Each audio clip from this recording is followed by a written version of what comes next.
back to the C-Suite Edge. I'm your host, John Light. I'm also the founder and CEO of Sabretooth Recruiting. And of course, as you know, in the headhunting and recruiting space, I get lucky. I don't know if it's providence or something else. I get to meet a lot of interesting individuals doing interesting stuff. And today, one of those people joining me is Lane Carrick. And Lane, thanks so much for joining me today. John, it's an honor. Thank you for having me on. Well, I'm excited because you founded and you're a managing director at Optimum Merger and Acquisitions. Just so people, to be clear about it, you get in and you really help people understand what they're getting into, working out deals and so on and so forth. And it's interesting, and I intentionally did not mention this to you in the pre-show conversation, but I saw a post of yours on LinkedIn. And it was about a business owner. Everything was aligned to sell their company. And he would go with the company for a while, but then there is this major,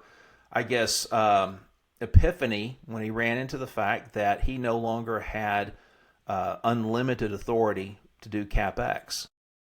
And he had to go through a process, and he had a very set limit. And it was the reality of what selling the company meant to his day-to-day life and how he'd been living and the role that he played and how radically it was changing. And you made a point about a merger and acquisitions, not just the dollars and cents. There's a huge amount of psychology behind it.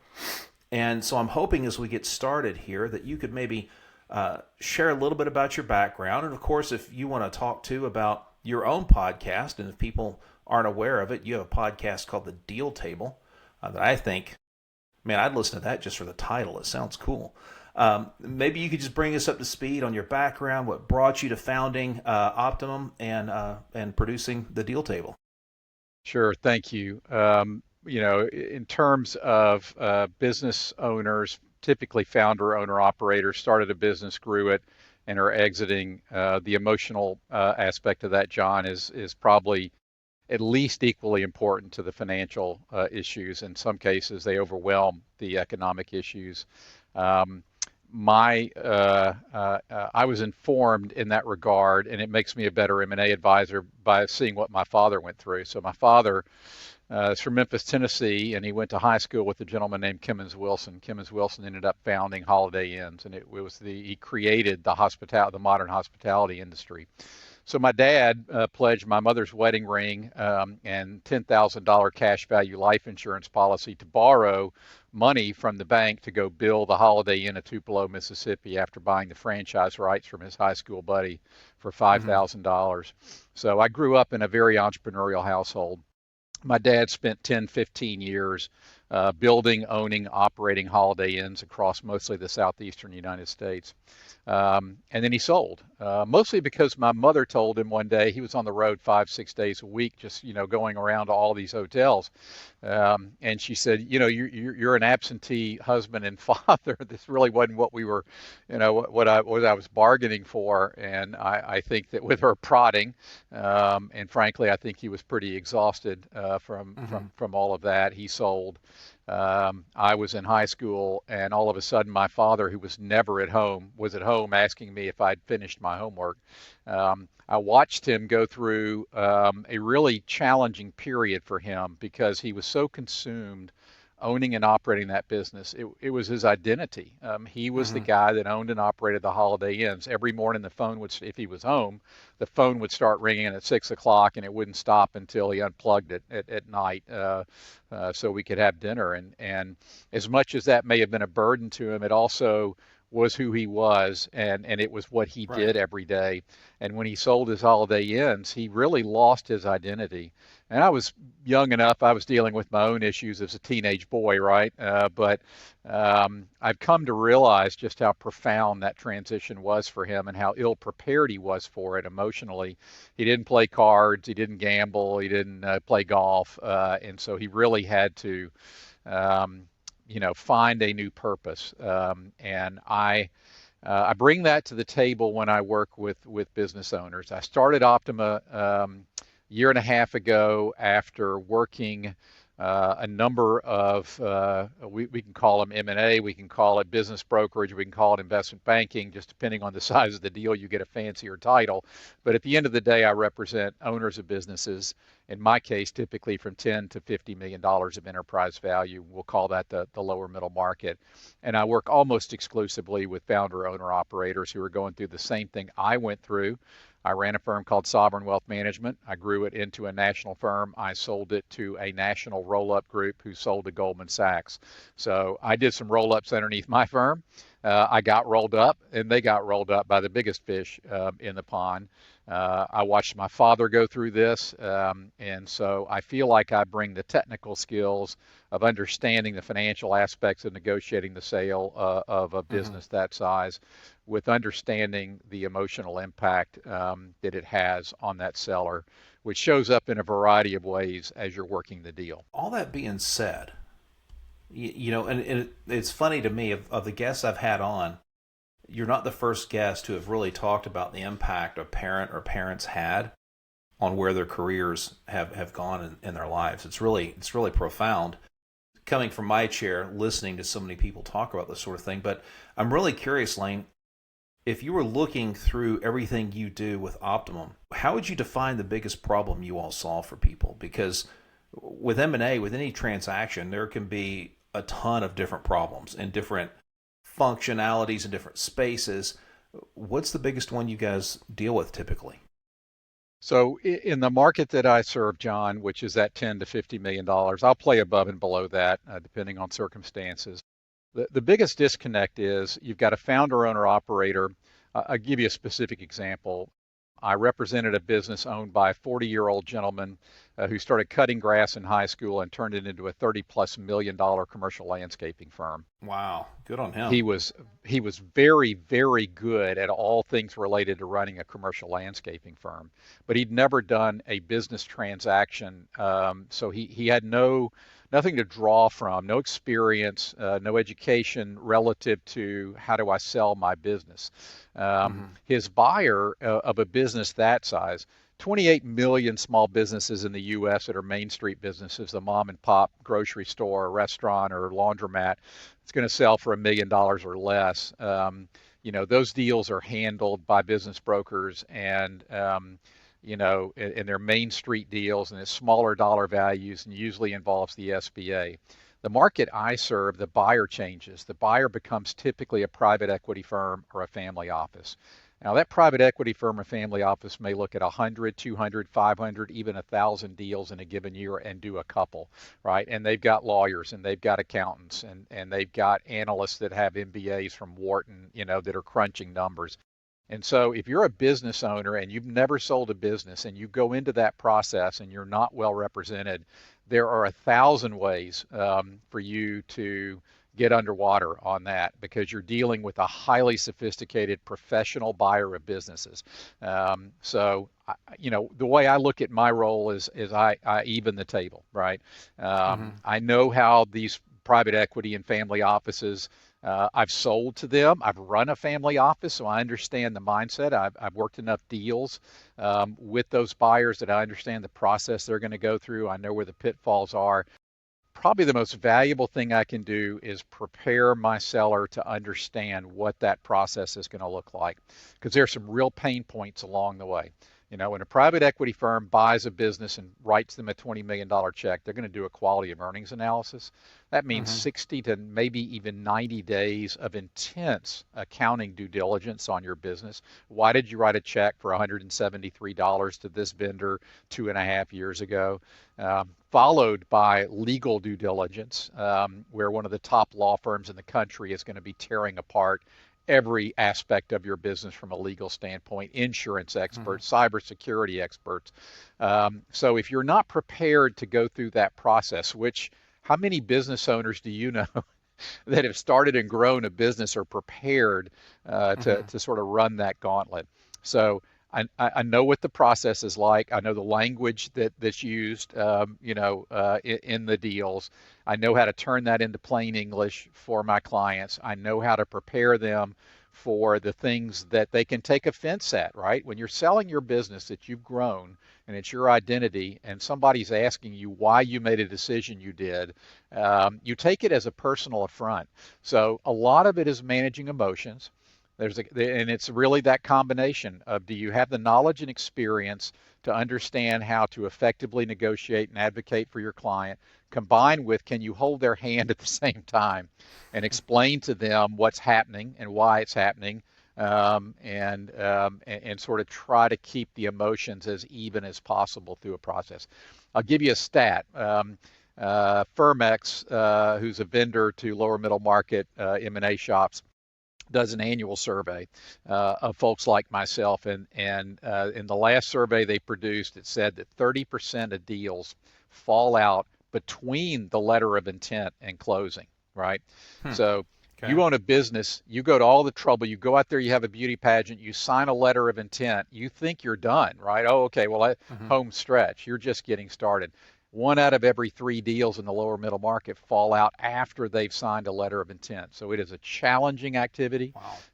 Even with a really skilled intermediary in your corner, it's still very challenging to get those deals to the finish line. Man, that's an eye opener.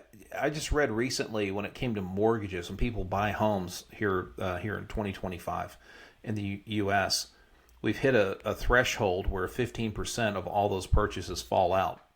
Wow, I didn't know that. That's a big Uh, number. I mean, after the contract signed, between the contract being signed and getting to the closing table, 15%. And for a variety of reasons, it may be a financing issue. It could be cash flow. It could be, wow, the market's radically changed. Now I can't sell the house I need to sell to buy the house I want to buy. Um, there's just could be a whole host of issues. And, outside of your career, financially, one of the most intimate places a person has is their home, and their personal finances. And nobody likes a loan officer poking around asking, why did you spend X amount on groceries, and, why did you do that, and blah, blah, blah. So I can only imagine, when you spent a decade or 2 or 3 decades building a business, to your point, identifying it with it to the degree, to such a depth that it is your identity, or at least a huge piece of it. Man, I can't imagine the self-restraint that someone's going to have to exercise over every little question in detail. Because you're used to being Yeah, the captain of the ship, and you don't get questioned when you're that. yeah, and again, if your buyer's private equity family office and they're looking at hundreds, maybe more than hundreds of deals every year, it's a to them they're moving pretty quickly, and so Mm-hmm. they're not mean-spirited people by and large, but they may very well ask a question that to them is innocent, but resonates in a very different way. Had sold a oral surgery practice previously, and the surgeon was really, really proud of his office and the way he had laid it out, and in a way that he felt was the best for the flow of traffic and the treatment of patients. And he had the latest and greatest, tools and equipment and machinery. And a private equity firm came in that's doing a roll up in that space. There are quite a few. They're probably literally 6, 7, 8, 9, 10 roll-up groups that are buying up dental Mm-hmm. practices. And one of them came in, and they were walking through the office and they were talking out loud about the changes they would make because they didn't like the way it was done, and I don't know why this is here and why that isn't there. He was beside himself. He was so offended that these people came. I mean, imagine people, to your analogy, walking into your home and going, "Why is that wall green? And what's wrong with those drapes? What's going on over there?"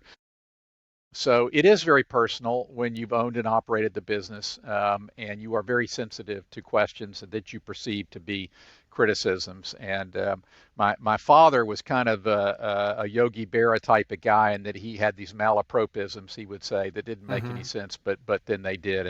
And one of those was, I was working a deal years ago, and a deal for me personally, and I was upset at the counterparty, and he said, "Son, don't get mad at your money." So try to tell my clients, don't get mad at your money. You've got to be able to step back from this, and recognize it, that for what it is.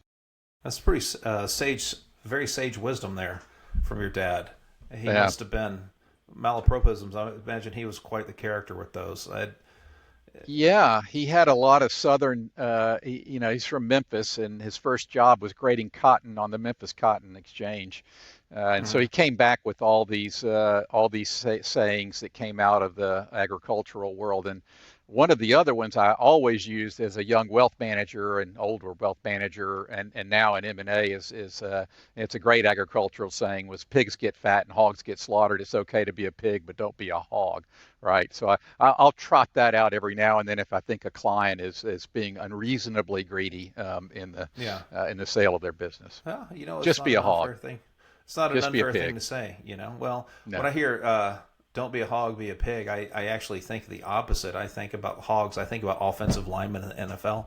You know. Yeah, they get paid very well, don't they? Yeah, they do. Well, Yeah, the good ones do for sure. Let me yeah. ask you this. We only have a couple minutes left, but I'd like to get a little bit of prognostication from you. As we finish out this year, we're going into next year, and we're dealing with an economy that is, some would say, is structurally changing. I'm curious, what kind of activity or pulse do you pick up on in the M&A market in your space? Yeah, this has been a really challenging year. In my own case, I brought a construction company to market in the second quarter of this year, and I think it was the week that President Trump announced the first round of tariffs, which was just like Right. sticking a Yeah. knife right into my deal. I've never had a deal in a really high quality company with very strong earnings and 25-year track record, never gotten less interest in a listing in my life, and it's not because of the quality of the business. The tariffs have wreaked havoc across supply chains Sure. and really made it very difficult for buyers to buy certain businesses in certain industries that are most affected by the results of that. You also have private equity firms that have not been able to exit portfolio companies because of COVID, and so you've had this delay. So there's a lack of even though they have a lot of assets under management, there's less cash available. Interest rates are coming down, but they're still relatively high, and all of those things have had a depressive effect on M&A activity. Will Rogers said they're lies, they're damn lies, and then there's statistics. And so I hesitate to quote statistics because, they're oftentimes they're misleading. But I've heard that in certain segments of the market, M&A activity is down 50, 60% or more. Wow. I'm hoping for a year next year of stability. I'm hoping that we're going to have a bit more clarity on the tariff situation. The government shutdown appears to be coming to an end, but their markets don't like. Certainly, as a former wealth manager, the mantra was the markets don't like uncertainty. Mm. That's risk, and risk gets priced in. And I just think right now that we're still in a marketplace that has a lot of uncertainty, and Yeah. I'd love to see some of that uncertainty clarified in a way that we'll see more deal activity next year. With that said, I tell business owners, if you have a business um, and you have good cash flow and you have systems and processes and it's not owner dependent and you have good books and records, you have a sellable business and it will sell no matter what the backdrop is in the marketplace. So focus on building a business that's attractive to buyers. Yeah. Sound advice. Sound advice. Lane, thanks so much. I've got for that tidbit and the malapropisms from your dad, but I got to ask, if someone wants to dive deeper and learn more, what's the best way for folks to find you? Sure. Probably the best way is to go to our website, which is www.theoptimateam.com. All our contact information's there, plus an inquiry form they could submit on the website if they have a particular interest. Groovy. And I know you and I are connected on LinkedIn too, so if someone's listening, you're connected with me. Ping me. I'm more than happy to do an introduction to Lane Carrick. Lane, it's it's been a little bit of a journey, I know, for us to record our episode, man, but I really appreciate that we hung in there and we got it done. I think there's some You great hung in stuff in there, here. John. I was the problem. You hung in there with me, and now I've got my headset. I'm officially in the 21st century.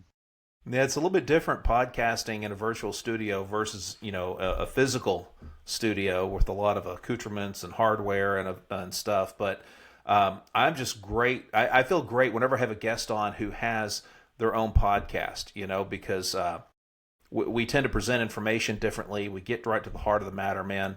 And Lane, it's been a pleasure. I'm going to go dig up some more episodes on the deal table along the way, and I suggest anyone listening to this episode, you might want to check out the deal table too and get some more of the malapropisms out of Lane Carrick. Thanks so much, Lane. Take care. Thank you, John.